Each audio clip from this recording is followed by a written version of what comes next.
السلام عليكم ورحمة الله وبركاته كسر هذا مقالكنا مقالكن وحن واحد دونا qaabka aad kula soo degi karto zoom uguna soo beeri karto meeting adigna u abuuri karto fadlan muuqaalkan hadda soo gashay dhameyso marka dhameystay kadib samee okay aan hadda zoom ku ugu jira waa kasa mobilka ugu jira maxaan sameynayaa adiga hadda zoom kugu jirin waxaad tagaysaa play store ka tagaysaa kadib maxaa sameynaysaa halkaas kala soo degaysaa zoom aa leedahay kadibna waa la soo degay zoom qor kadib search u dir waa la soo degi kartaa okay maxaa sameynaysaa marka aan hadda maadaama ugu jiro waxaan kusoo laabanayaa zoomkeyga ayaan kusoo laabanaa okay markaan kusoo laabto oo qaybteeda aan kusoo laabto zoomkii aan soo furnaa qaabkeen usoo geli karaa haddii linki la iisoo diro linkiyada waxaa laisku soo diraa inta badan whatsapp ama gmail ana tusaale hadda email wax linki la iisoo dira tusaale idinku siinaa hadda tusaale emailka haddaan soo furto gmailkeyga haddaan soo furto linki waxaa liisoo diray saacadooyinka hor ama daqiiqadooyinka hor linki la iisoo diray ayaan ku tusi doonaa okay inta badan zoomka maaha google meeting camal oo linki lagu soo diraa si toos ah meeting ku geenay wuxuu ka rabaa ID iyo password ka rabaa hadda fiiri linkiga qof ii soo diray program aan lahaa aligu soo diray marka linkiga marka wuxuu leeyahay ID waxa la ID is meeqa hadda waa kan ID is waa kasa ID waa la ii soo diray saacad la gaar ayaga ku soo diray ID hadii number ahaan lagu soo sheegana insha Allah waa u tageynaa qaabka loo geliyo iyo waa u tageynaa okay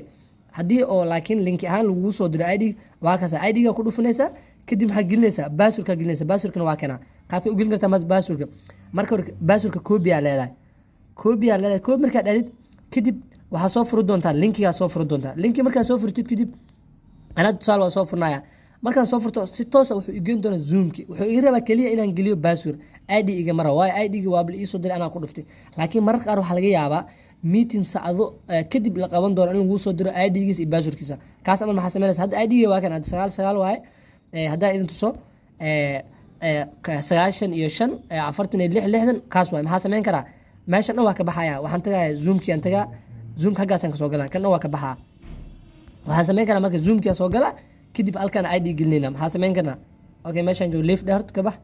markaan ka baxo maxaan sameynaa meeshan oo waxaan tagaa meet join aan tagaa balaasna calaamada join marka ta meeshan waxa laga rabaa ID ina gis an kayga maxaa ku bilaanaa 9 si automatic marka uu ii soo baxaa qaybtan hadda kore saa u jeedin oo ii soo baxaa qaybtan bal fiiri marka 95 aan qoro bal ila fiiri meeshaas 95 waa tiraa marka hore 95 hadda qoraa waa kaas si automatic u soo baxaa marka kaliya leedahay kadib kaliya marka join aan leedahay join marka dhahdid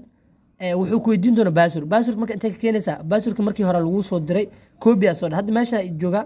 waxa laga yaabaa programka aan wax ku duubay inuusan meeshan